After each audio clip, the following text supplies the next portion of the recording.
Hi everyone, I hope you're doing well. So that's the wrong one, the wrong banner. So today's topic, homelessness. And I'm just going to wait for a minute so I can just fix this as well whilst I'm here. So yeah, I hope everyone's doing well. I just want to share something with you guys today. Topic.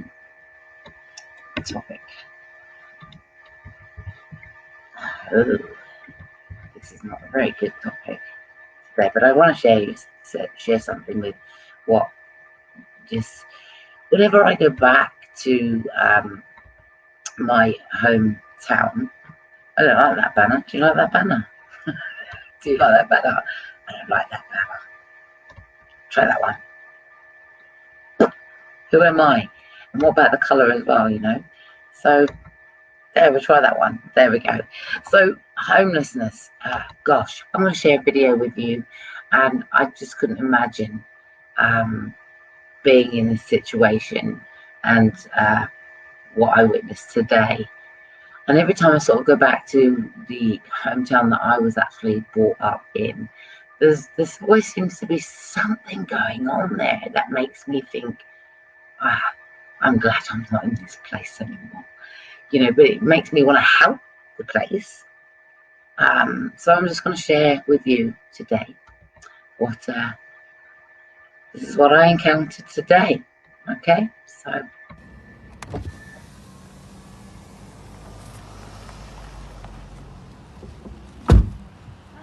can I buy you food? Can I buy you some food? Yeah. You're hungry? Yeah. Yeah, okay. They're putting it on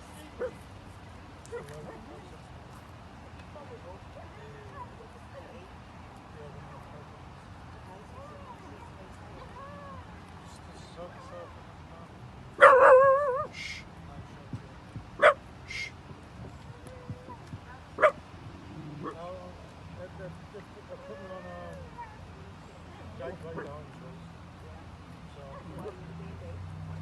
no, I'm not so.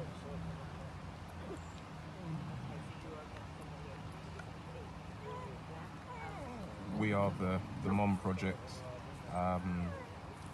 We're just sitting in the car park of KFC and noticed this gentleman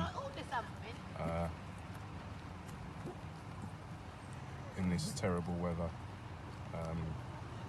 going to eat out of the bins. Shocking, really.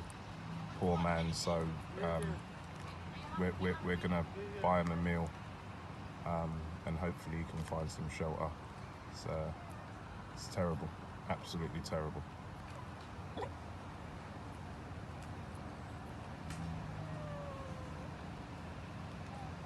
Absolutely terrible.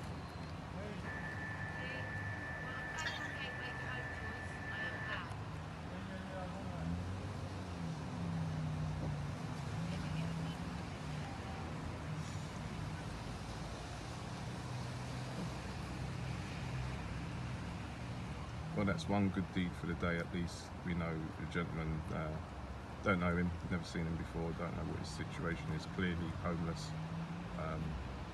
It's just started raining, it's bucketing down and he looks soaked through, poor man. So, yeah, very, very sad indeed. Unfortunately, it's the society that we live in at the moment.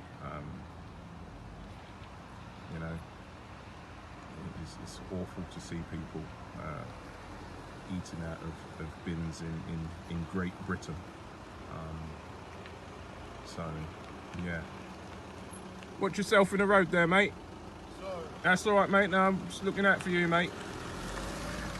She'll be back in a minute. She's going to sort you out, mate. Don't worry. Nice one, yeah. Don't worry, mate. Respect for that, yeah. That's all right, mate. No worries.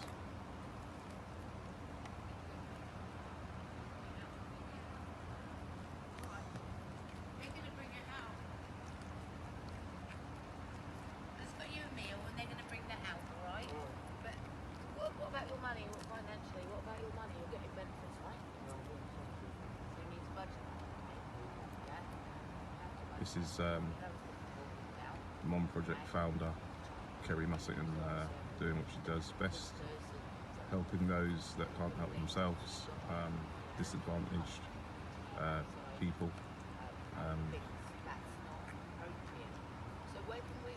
All credit to her. All credit to her.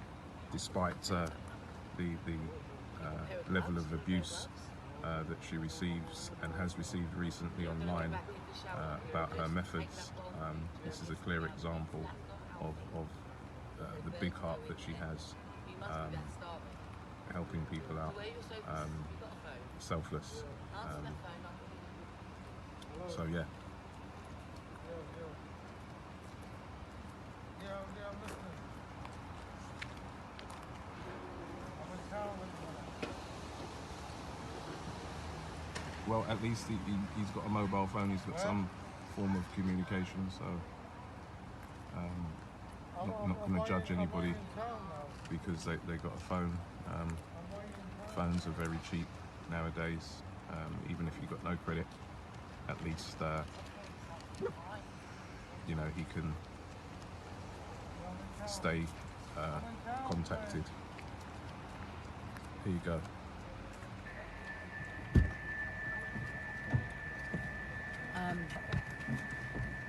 He's sofa surfing Okay. and clearly smell alcohol. Okay. To go through the bins is not appropriate. It's not healthy. Not when you see those birds coming out of there. And Well, I've just given a commentary on what's happening. so you see it. You know, it's not nice. It's quite disturbing to see people eating out of the bins. It is not healthy whatsoever. So the thing is, what do you do when you see people out on the street? When you see people going through the bin, what can you do? What part can you do in homelessness? You see, was he actually homeless? Is it a habit? Is it an addiction? I mean, what I found when I worked with the homeless, and I became homeless also, but what I found in knowing about the homeless is that some people are just supporting their habit, and it's not necessarily, they are not actually single-handed in doing that. They get and form a crowd, and there is survival technique. Now, after that, we paid that money to get him some food. He had, as you saw, was taking a telephone call.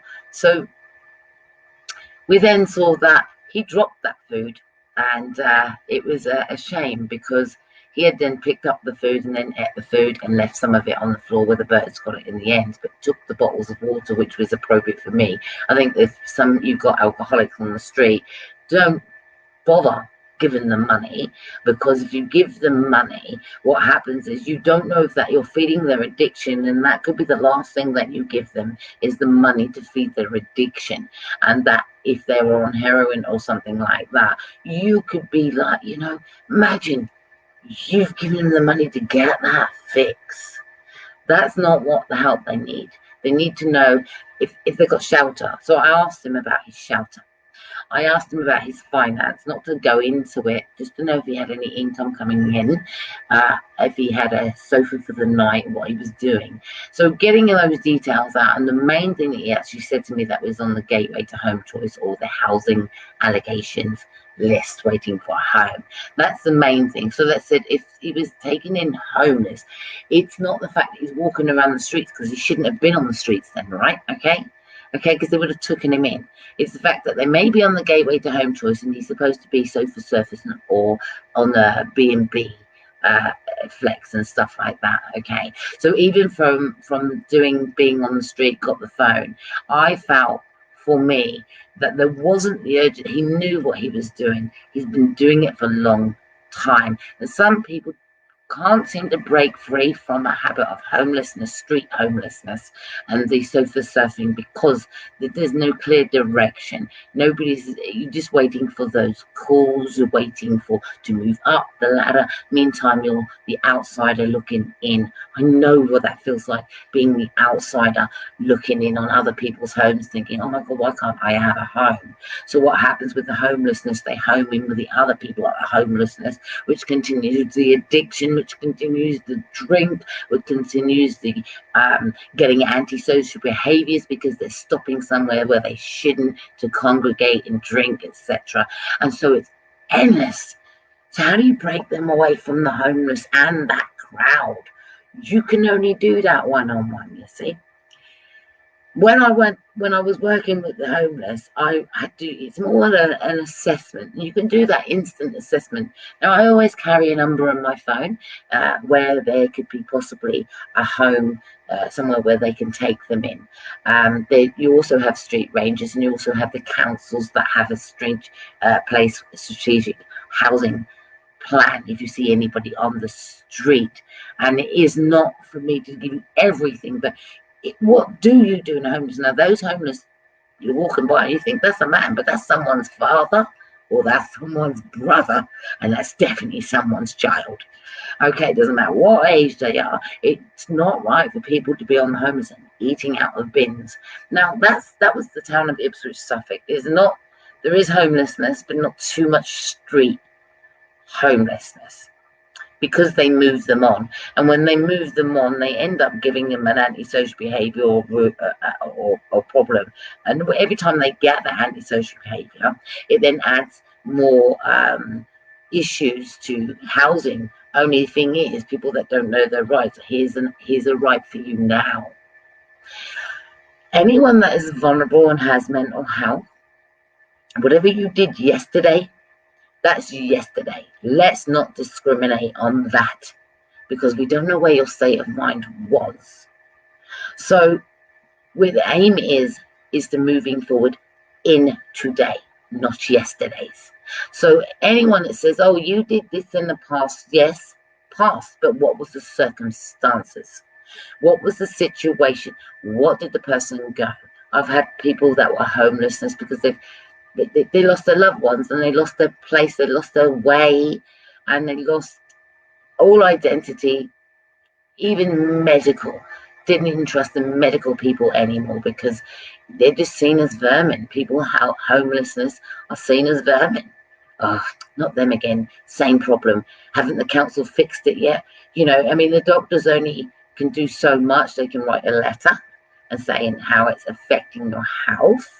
Okay, you should have some support workers. If you do know, what do you do with people that are street homeless? You see what I'm saying? There's women out there that are subjected to getting abused and falling into that man crowd. So if you notice, sometimes you can see people on a bench, there'll be a lot of men and perhaps maybe one woman, but surrounded by men. So what is she subjected to? Okay, homeless is not a joke. It's actually disgusting that nobody should be homeless in Britain. And let me tell you also, the problem that I have here with the COVID, okay, is that there shouldn't be anyone on the street when there's empty church buildings not up and running, okay? There is people losing their lives, right? So if they're losing their lives, that means the houses must be empty. So the council need to move in the bowl of getting the housing situation better delivered, because it's a shambles the way it's run.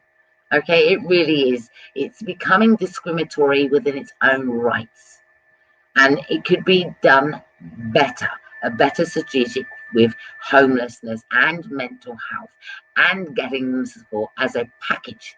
Because one thing about being homelessness is, how do you keep your home if you are still in a state of recovery, still with old tactics, old behavior, same environment, same people that don't care? They just want to be your drinking buddies and stuff like that. So how do you keep your home from recovery, from street homelessness, or you've left domestic violence and you had to restart again? I mean, that's happened to me quite a few times, having to restart again, relocate and things like that. And then with your children, how it affects them. So homeless isn't a joke. There are people that don't know their rights within homelessness, and I certainly do know quite a bit about homelessness, lived experience, but I had to fight for some of these people to have their voice heard, and I had to fight for my own.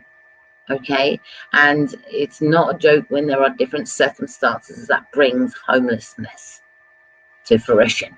Okay, and that could be anything. It doesn't mean, oh, some people get evicted for no fault of their own, and the landlord, for instance, or the estate agent, I just need my property back. I'm going bust. I need to sell the home because I need to get a little bit of money back or something like that. So there are reasons why landlords or estate agents need the property back, and they will serve you with a Section 21. That's fine. They send you with a Section 21, gives the council 28 days to turn around and try and find you a placement and do something about your homelessness, because you're vulnerable now. You're going to be looking for somewhere to be. Now, the council do expect you to try and find your own accommodation. The trouble we have with mental health and recovery and addiction is that some people just can't retain all of that information. Some people can't read, and some people can't write, and some people don't have the technology to get on the gateway or the housing situation. Some people don't understand the structure of what gateway. There are different words, they call them different words in different departments wherever you're from in the world. But some people don't understand the structure of homelessness. What does outreach, then from outreach, what comes next, how long do you have to wait, what are your rights, where do you go, what's this temporary accommodation, how long have you got to be in it for, and what are the rules when you're in temporary accommodation. When you're in temporary accommodation, that's tough, that's hard, because you're living under somebody else's rules, and living under somebody else's rules, they might say, right, 10 o'clock you're in, no sleepovers, and no, you cannot stay out. If you stay out, you will lose your accommodation. Can you imagine living like that for 2 years, or 3, or 4, or 5? Because it's not an unheard of. Okay, where you're in a situation and you feel like, and that's the barmanship. If you want a home, there are that process, that slow, painful process of homelessness. It is a killer, and it isn't a joke. It is a killer. And people get pneumonia, they get diseases, especially if you've got addictions, and on the street, they get diseases and more susceptible to pneumonia and then death. So, and then there's the crime element of it as well. When people get so desperate, they're picking up records left, right, and center. How do you help your loved ones? How can you empower them rather than chuck them over here for somebody else to assess them and get their stuff right, or whatever else? You can empower yourself. You don't have to have a uniform to understand the system or to understand the guidelines of your rights in housing and your rights with mental ill health and a disability. It's called, if you have any kind of, even like I said this to a lady, and she didn't know this, do you have diabetes, type 1, type 2 diabetes, you are entitled to that extra support. So I'd look into those. You've got to pass your criteria, and if it's affecting your health on a daily basis, then there are ways that you can get that extra support. And I think those people that are street homeless, again, will need extra support because they need a structure. And that is one of the hardest things to keep on top of. Who's doing what in what department? Are they looking after that person? Because bearing in mind, they've got hundreds of people to juggle. So if their medical needs, their assessments are not right, the right language is not used. Because the first thing that I did with that man was say to him, do you have a disability? Yes, I'm vulnerable.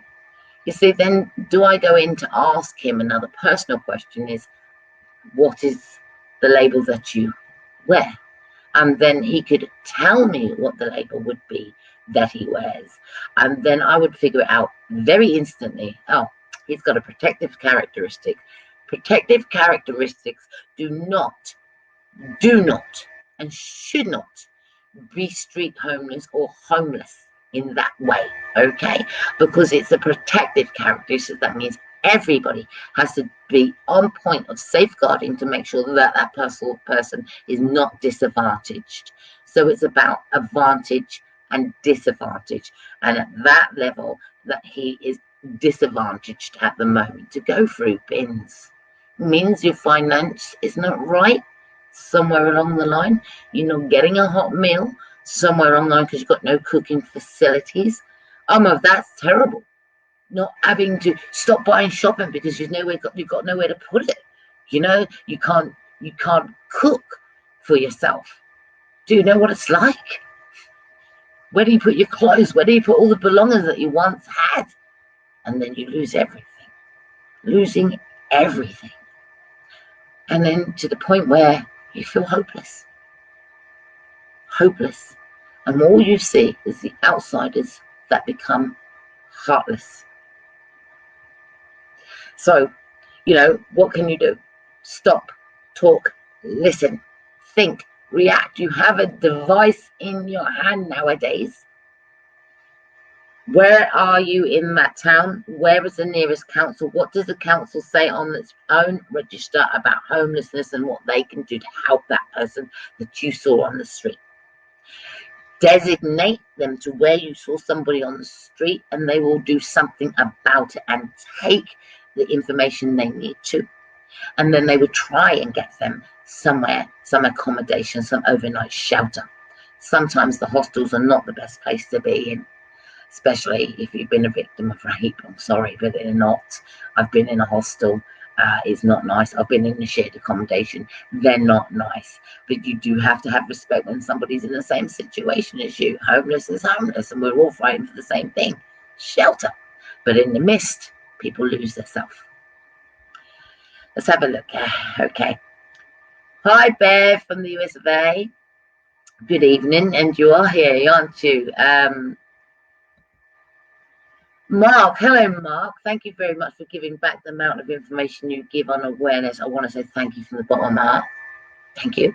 Right, we get them good quality breads. There's some lovely ones, and they're appreciated.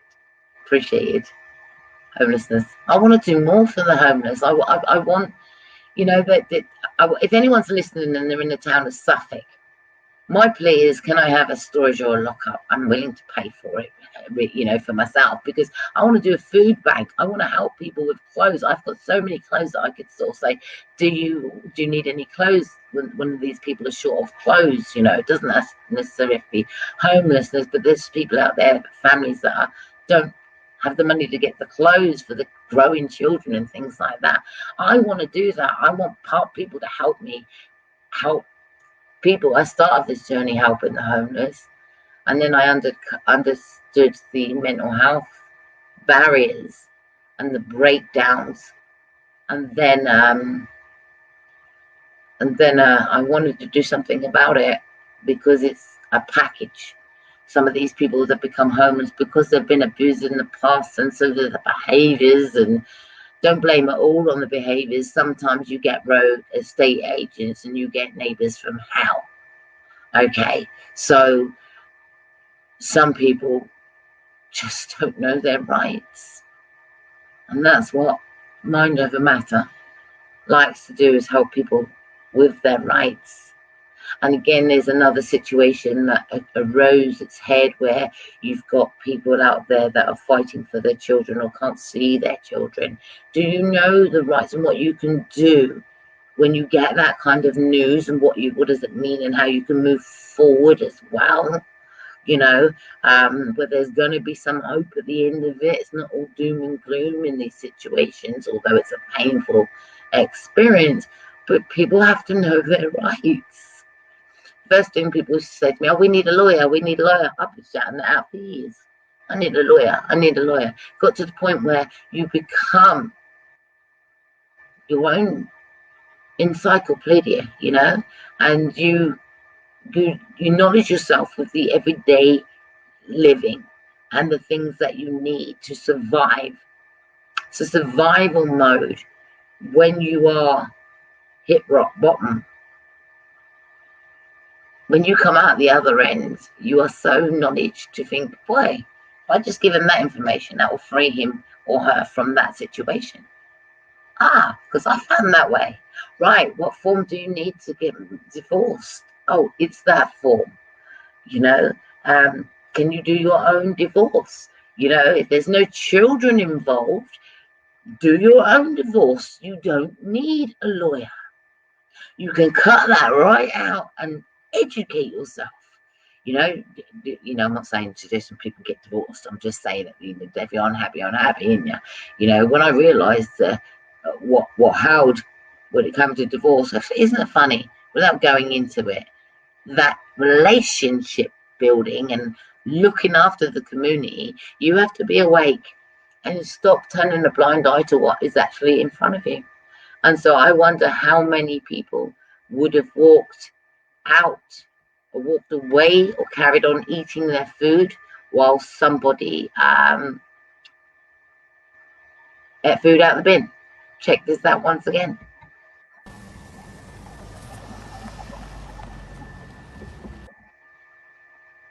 Would you eat out of the bin? Again, you know, is that what we want? Is this what we're doing to society now? Being uneducated where we don't know where we can help one another?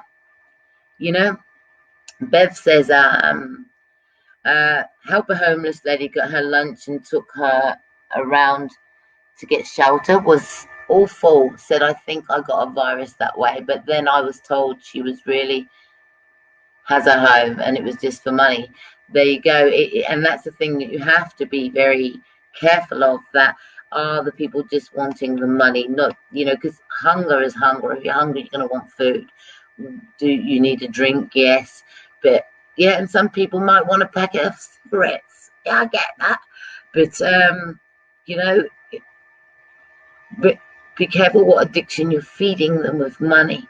Because like I said, if somebody is a heroin addict and you've given them some money, I would prefer that you bought them, ask, are you hungry? Do you need any help to find the counsellor? Are you getting any help? Do you have those telephone numbers? Do ask if they're hungry. Don't assume. Don't talk to them like they just are incapable of holding a conversation. Some people choose to be street. Okay, some people choose it. It's an easy life. There's no bills. There's no electricity. They got accustomed to it. They fought for survival. Some people choose that and won't change that, because the world of stability, when they've been damaged, is pretty damning and pretty hard to change. So many people choose to live that way. Even if they're offered a place, they may take it for a minute, find it uncomfortable to live in that kind of environment, and then leave and go homeless again, because they got accustomed to that kind of I don't give a damn attitude to anything. You know, it's a hard life, but they get into a ritual where they know they can go and get a wash, where they know they can go and get some food. You know, there's soup kitchens out there, etc. So there are things that you do when you're homeless. You do learn a little bit of the survival, but when you're homeless, the risk is murder, the risk is pneumonia, rape, crime,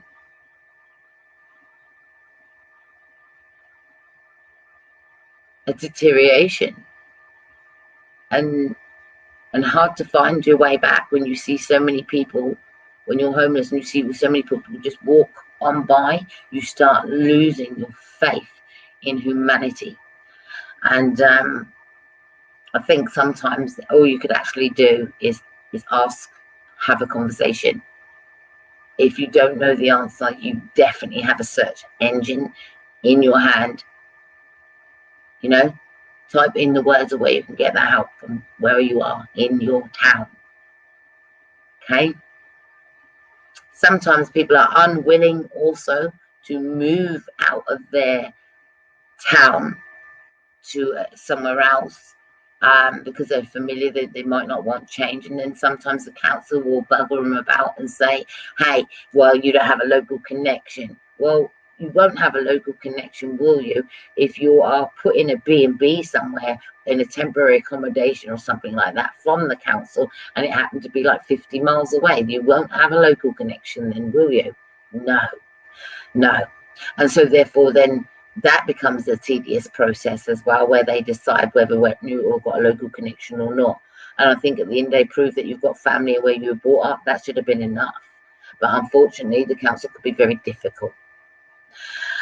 So please spare a thought for these people out here. Spare a thought for people that are struggling with addiction, because clearly this person is a survivor. They know to have a mobile home. I don't think it could have been, could it have been avoided, them going in the bin? What are they doing with the money? It's probably going on liquor, or maybe somebody's taking their money as well. And that can happen as well.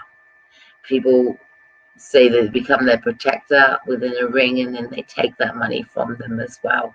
Come on, you get it in, you get the drink in and this, and so they start to live off of one another. So please spare a thought for the homeless, and then acknowledge yourself and do your part.